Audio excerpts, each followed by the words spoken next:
Jody Paul here, one part of A&PPodcasts. Just thought I'd go for a walk. It's been quite a tough day today, so I've been to the hospital and had a few injections and things. For those of you who haven't seen the other videos, I was crushed by a steel beam at work. That happened in February. I'm still in recovery. Things have been difficult. So we set up a podcast to talk about men's mental health, but mental health in general. And I just wanted to see whether or not we could get out and about. But with the day that I've had, I thought, we just done an episode on self-care, and I don't really have so much as a self-care apart from doing the podcast. It seems to be my new thing. Ooh, echoey, echo. The podcast is my sort of hobby at the minute, but some self-care other than that face mask that I put on. You've got to go and check that out, by the way. I just thought I'd go for a walk and clear my head and come and talk to you guys. This is literally the first time I've ever done this. I'm probably only doing this whilst there's nobody around, so I was going to bring the dog. I know you lot love dogs, but then I thought I can't be trying to do this and keep an eye on my dog at the same time. Plus the fact that she's 11 now, my Labrador. She's getting older a bit, and I think her legs are starting to go, which is a bit sad. Again, just wanted to reiterate that having a bad day and having things like intrusive thoughts. My intrusive thought today, when I was told that my thumb will never work correctly and my wrist and the pain that I've got is probably a lifetime thing. I'm gonna have to go through certain injections, and as I get older, there's all of that. So I start thinking, how am I gonna live my life? And, I used to enjoy going out on my mountain bike with my son, but you know what? I can't do that anymore. But what I can do is new things, find ways to adapt. And one of the things I found is that getting out and having a little bit of self-care with my walk on my own, learn to live and sit with my own problems. Now, some of you might be saying, well, what happens if you go for a walk and all you're doing is you're feeling horrible and crappy? Well, the fresh air for one, and the walk and the exercise, getting you out the house, will instantly make you feel a little bit better. Which, since 2020 and since the lockdown, I think everybody's done a lot of, to be fair. And that's great. That's brilliant. Rick Shields, I was well into his podcast. Into his YouTube show when he was, going out for a walk with his golf bag on. I thought that was hilarious. I thought it was really good. But get some fresh air, get out there. Do you know what? I've had a bad day, and I know by the time I finish this walk that I will feel better. I've been listening to that ultimate runner, what do you call him? Stay hard. David Goggins. Mr. Goggins. This guy's nuts, but nuts in a good way. I've had the audiobook, and I've been sticking that on, and podcasts. I'm starting to learn podcasts. Now, one of the reasons I've started my own podcast is because I was going out for walks and listening to lots of podcasts. But I want to give everybody something. I want to give somebody something to take away from the show, every single one we do. And I've never really thought about coming out and doing a walk and filming myself whilst I'm out on a walk. It's quite nerve-wracking, and I have to keep stopping every time I see someone, a dog walker and things like that. And I know as it gets sort of further into my YouTube podcast journey that I'll get better at it and more confident. And this is one of the things that I'm struggling with in my own personal mental health. I'm worried about what other people think and stuff like that. So getting out and maybe doing this and putting myself, David Goggins actually says this: do something that sucks every day. Do something that challenges your natural sort of flight system. It would be great to have a conversation with him, although I think he would just bombard my mind with military style sort of focus. I'm not far from that yet. Yeah.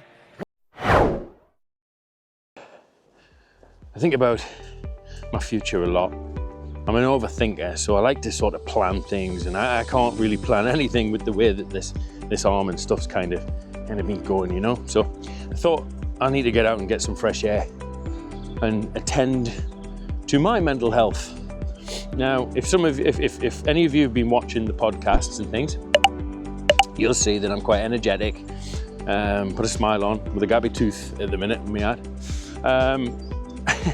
But as everyone is fully aware that behind the mask, no one knows what's kind of going on and how you actually feel and stuff like that. So I wanted to just really go over a couple of the episodes that we've just done there and sort of put it into place by going for this walk. And this walk has been quite nice actually because of my tough day and my intrusive thoughts. I've got some fresh air, and you know what? Because I'm on my own, talking to you guys, or listening to an audiobook, or listening to a podcast, or whatever it is that you do to unplug. I realised the other day after watching back that episode when I mentioned unplugging, although we sort of went across the topics that we wanted to go across, it didn't actually say what unplugging meant. Social media. Now, you could argue that I'm on it right now. However, just turning your phone off for a certain part of the day, turning your laptop off, not looking at emails, not looking at Facebook, not looking at go look at YouTube. But you've got to turn it all off. You've got to get it all off. And once I'm finished doing this, I'm going to make sure that I don't just dive straight home and start working on it. I'm going to have that little extra 20-minute walk and just start doing a couple of them breathing exercises while I'm walking and just try and clear my head. My head is bombarded with the mental health negative-y stuff because of the accident, and I've got to be thankful really that I found something that I'm really passionate about. But I want the person who feels like they're okay and isn't really struggling too bad with their mental health, and I know everybody does, to start being consciously aware of the people around them who are having bad days. Now, I put on a brave face. I mean, you see me on the podcast shows, and I'm laughing and joking about and all of that stuff. It's a mask. I've got a lot of issues behind the scenes that get me really down, and I'll be honest, the last couple of weeks haven't been too bad, but today just felt like I sort of slipped a little bit. And I haven't been out for a walk for a while, and I think that's one of the things. I've been cooped up and editing and things like this. So I need to get out there. And this new venture with me rabbit's foot, it's not actually a rabbit's foot, it's a microphone. I just thought it'd be nice to get out and refresh, just reset, ready for tomorrow, tonight. But I was thinking the other night, and I spoke to my mum, and we were talking about the podcast and stuff and how sort of different I've been able to sort of present myself. Has all been about my support network around me, I think. My wife, Andy in particular, my mum, my brother, Damo, one of my best mates who was with me when the accident happened, has been fantastic. My counsellor has been monumental. I look forward to Fridays to do that. I used to go to work, and Fridays used to be my day to get my sausage, bacon and egg sandwich and, smoke and then go to the pub and have a drink and stuff like that. Obviously, those days are gone now. But I enjoy my counselling now. It's nice to get some things off my chest. This, for example. This'll be my behind the scenes of Stuck in the Middle. What am I stuck in the middle? Well, I'm stuck in the middle at the moment of trees and bushes and yous. But my head's kind of stuck in the middle a little bit with, mental health stuff. I need to learn to just free spirit it. I need to learn to not worry about what other people think. I need to learn to take my own advice sometimes. I bet there's loads of you out there that give really good advice, but then just for some reason can't take their own advice. I wonder why that is. Why do we do that? I always feel like I can give good advice and I feel like I can listen. I do tend to talk a lot.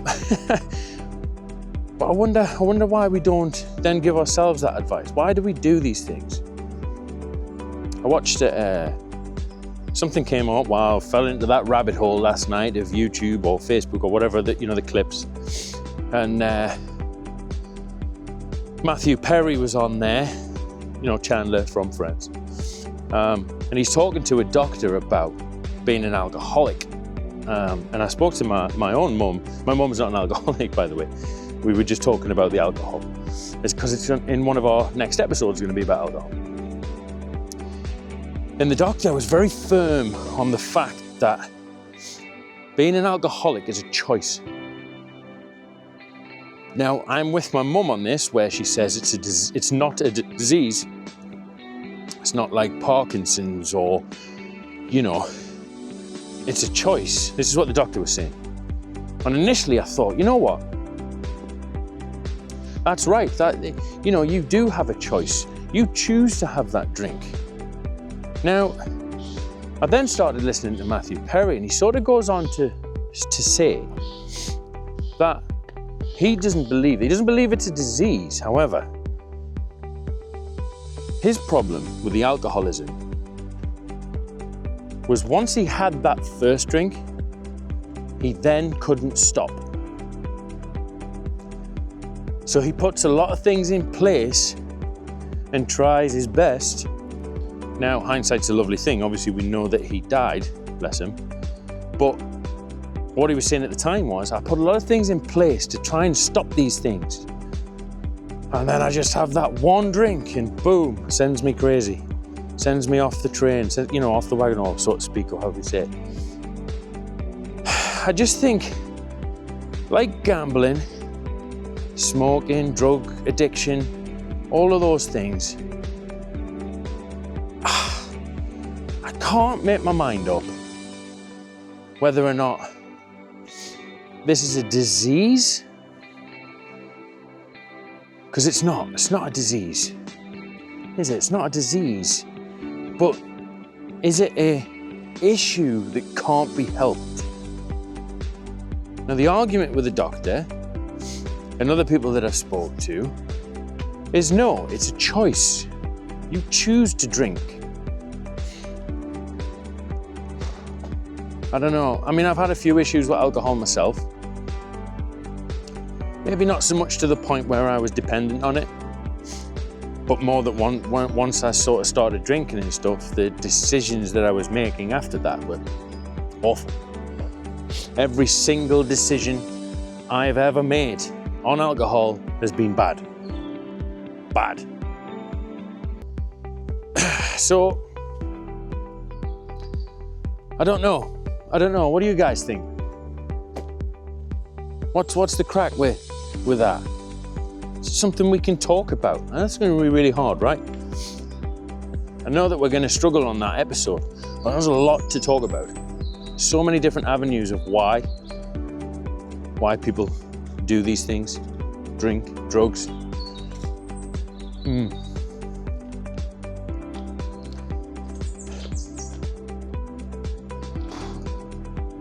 Well, seeing as my light is diminishing, and I think even the ducks have gone back home, I think my walks needs to come to an end. I've enjoyed talking to you guys. I just wanted to say thank you so much for the likes and subscribes to the podcast. It's been really nice, and I know we're not hitting, the hundreds of thousands like Mr. Beast and Joe Rogan and all that are. It's very, very small compared to that. However, it's huge to us. And I hope people are getting the courage to talk and getting the courage to open other people up to talking, which is our big thing. It's mine and Andy's big thing, getting the people who need to help the people with the mental health. I wonder if someone's done that one thing. I wonder if someone's shifted those eyes and it's really helped them. I wonder if someone's opened up to a little bit more self-care than just going about men's stuff, sort of putting themselves in that box. Why put yourself in that box? Don't need to. Be open-minded. Don't be one of the herd, be different. And then I'm asking everyone to join a herd and not, you know what I mean. This has been Stuck in the Middle of the Outdoors. I'm Jody Paul, and I'm all in. Are you all in? See you guys.